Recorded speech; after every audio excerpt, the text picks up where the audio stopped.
Planting your homestead garden so you have enough to eat fresh and enough to preserve for the winter months can be a little intimidating if you don't know where to start. I'll share with you what I do and how I plan my garden out to get the most out of its space. Also crop rotation, succession planting, interplanting, and several tips to help you get off to a good start. The very first thing, of course, that I do is jot down all the vegetables that I want to grow, like making a wish list. I want to make sure that I have enough vegetables that my family and myself love to eat fresh. Then I think about vegetables that store well during the winter months. And beyond that, of course, you definitely want lots of vegetables that can be bottled, froze, or even dried. A quick and thorough way to make your list is just take the index out of a garden book and go through that. Or even a seed catalog. Those are really good because this sparks some interest of maybe some new vegetables you haven't heard of or that you want to try. If you have a small garden, then maybe you'll just want to start with 10 or 12 different vegetables that you really like to eat. I'll go through a list of some of the vegetables that I grow specifically for bottling and winter storage, plus how many plants per person that you'll need approximately. Your list will definitely look different than mine, but it'll give you a good idea and a good place to start. Tomatoes are easy to bottle up and they go in so many dishes. Cherry tomatoes are absolutely amazing when you freeze dry them. If you want to make a paste or a sauce with the tomatoes, then you want to grow a paste tomato like Amish paste or even San Marzano. You'll want to plant about 5 plants per person. Onions are a staple that can be stored easily and can be used in almost any dish. They're also used in medicinal remedies like fire cider. You'll want to grow onions that store well. Sweeter onions like Walla Wallas and Vidalias don't keep as long. You'll want to look for onions that have a high sulfur content like Blush or Newburgh, and these last about 9 months. Grow about 15 to 20 onions per person. Cabbage is great fermented and can store easily all winter. 3 to 5 plants per person can make a good amount of kraut.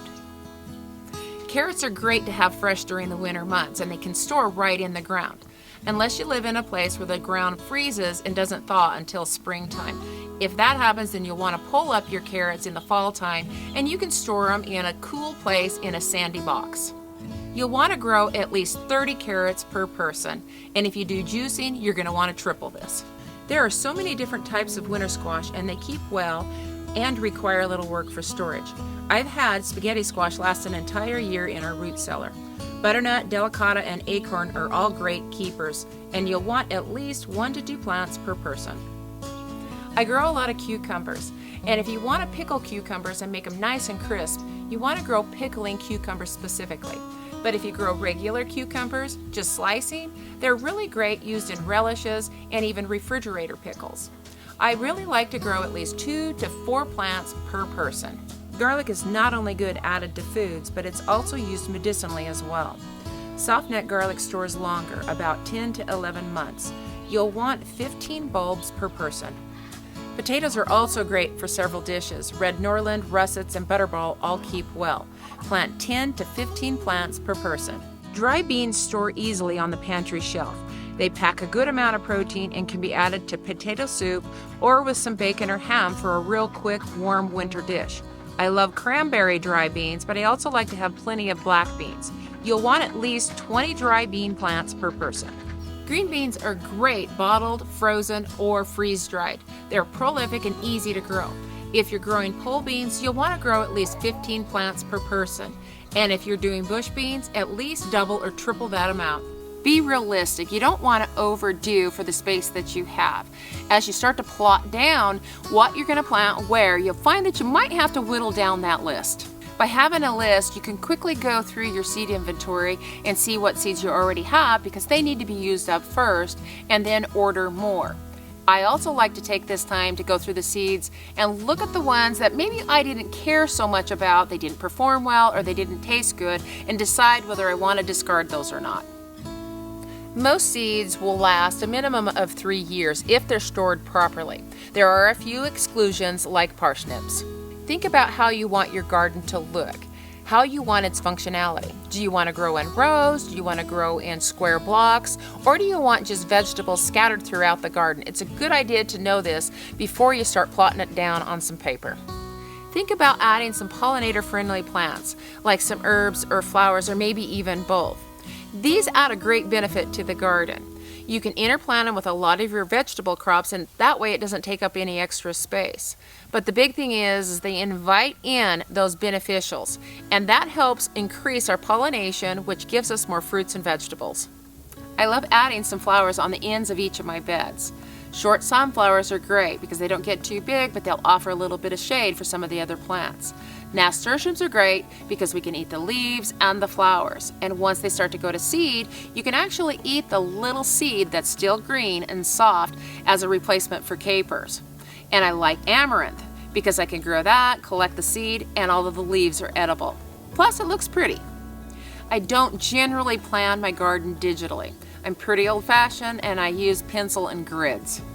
There's lots of digital planners and apps that you can design your garden with, and what I've found through my research is a lot of them can be frustrating and kind of overcomplicated.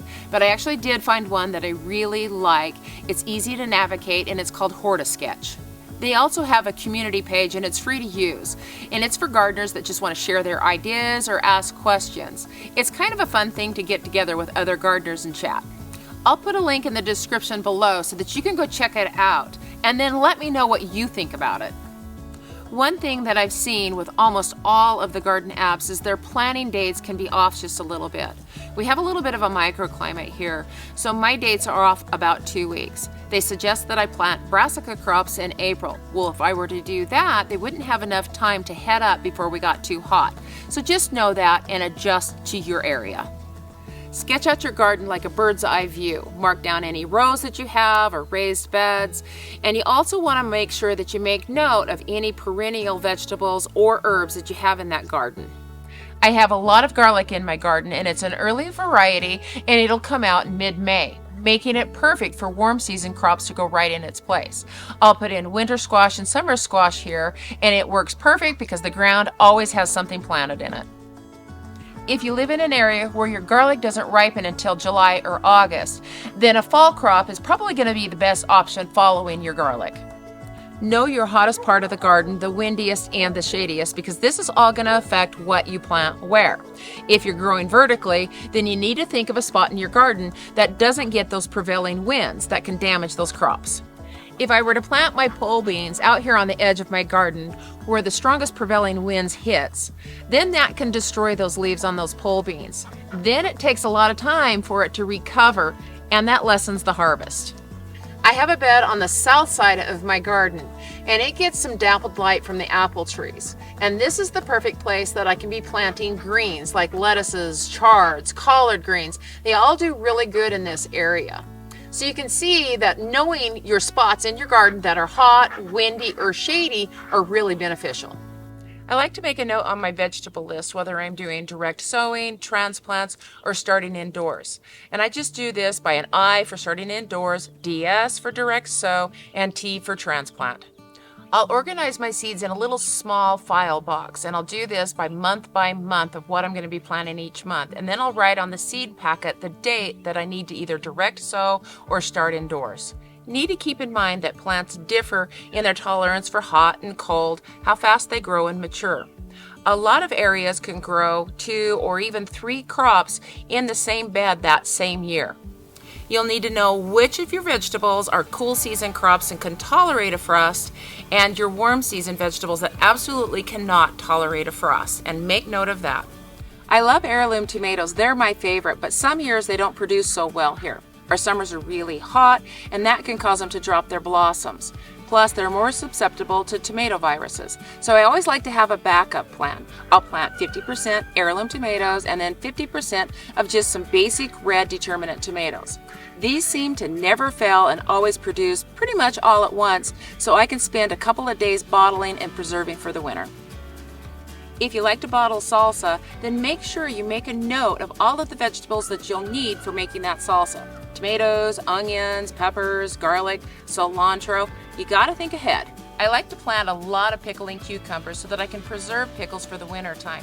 And to save space, I'll plant dill right alongside with the cucumbers. They make a great companion plant. Succession planting is planting one crop every few weeks so that you get staggered harvest over a longer period of time. And these crops are usually a faster growing type of a vegetable. Radishes are a really good example of succession planting. In February, the 1st of February, I'll plant a small row of radishes. Then in 2 weeks later, I'll plant another row of radishes. And then by the 1st of March, I'll plant my last set of radishes, and then I'll have the staggering harvest. You could plant a couple of different varieties of broccoli with different maturity dates, and any vegetable for that matter. This way, you can plant them on the same day, but they'll mature at different dates. This is called staggering maturity, and you can find the maturity dates on your seed packets or even your plant labels. Continuous planting is the ultimate garden tool. Continuous planting is when the spring broccoli meets the early cherry tomatoes, and those tomatoes later get touched by a frost, but fall greens and root crops are ready. Over time, you'll learn your natural rhythm for your space and climate, but it does take some practice. This is something that I love to experiment with. I'm always thinking about crops that can be grown together, especially during the crossover season. In the springtime, I'll plant lettuces and spinach, and once our soil warms up and we're past our frost-free date, I'll pop right in the middle of those greens some of the warm season crops that are taller, like eggplant and peppers. By the time that the lettuce is gone to seed or it's bitter and it's time for it to come out, those warm season crops have taken over. Interplanting is one of the best ways to get the most out of your space. You can plant brassica crops, but in between them, put lettuces or green onions to maximize that amount of growing space for food. Nasturtiums are great planted here and there and all over the garden. They're great pest disruptors.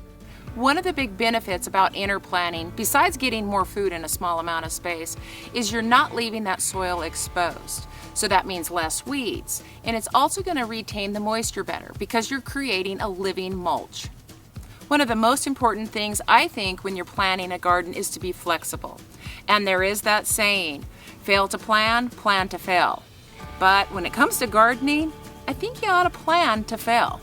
With gardens, something will always fail. Something will die or get eaten, dug up, or not thrive. Be ready to move on and plant on. Get something growing in that space that's appropriate for that time of year, and don't worry about what was plotted out. I start with a plan and try to stick with it, but it seems at the end of the year, it changed here and there for one reason or another. Rethink your plant spacing. There is truth to some of the rules about spacing. Overcrowding can cause disease due to the lack of airflow. But I take plant spacing recommendations with a grain of salt. Most of the recommendations come from field trials that are performed in long rows in large fields and designed for large farms. Tractors and equipment can get through easier that way. But think about this. Most plant tags on tomatoes will say to space your tomatoes 3 to 4 foot apart. Well, if you only had a 4x4 bed, that means you can only get 2 tomato plants in that bed. Now that's not reasonable for the home gardener, and it's not necessary. Even in a larger garden, I don't adhere to these rules. My spacing for tomatoes are anywhere from 18 inches and no more than 24 inches. But I do grow them vertically, and I tie them up and do some pruning. This will allow some more airflow. Planting vertical will allow more planting space below, and it's a great way to increase your planting footprint. So when plotting out your garden, think of the areas you can put trellises, towers, cages, or whatever you want to grow on, and plan for what will be planted on these and around them. I love cattle panel arches. They're functional and will last a lifetime. Remember, when you grow vertically, you're always going to have a shady area. Ours will always be on the north side and the sunniest on the south. I can really take advantage of this. I can plant things that don't tolerate the hot summer suns, like our nasturtiums that would normally burn out during the summertime, and plant something that loves the sun on that south-facing side. And that brings me to the direction that your beds should go. Should they go north and south, east and west? Well, it really doesn't matter. Your garden will occupy a space, and all you got to do is think about putting the taller plants in the back and the shorter plants in the front so that they can get some sun. So no matter the direction of your beds, it'll work. Crop rotation is something I feel differently than most. Crop rotation is meant to prevent disease buildup in the soil, and it's meant to help maintain soil fertility. If you plant a heavy feeding crop, a light feeding crop should follow. But here's some food for thought.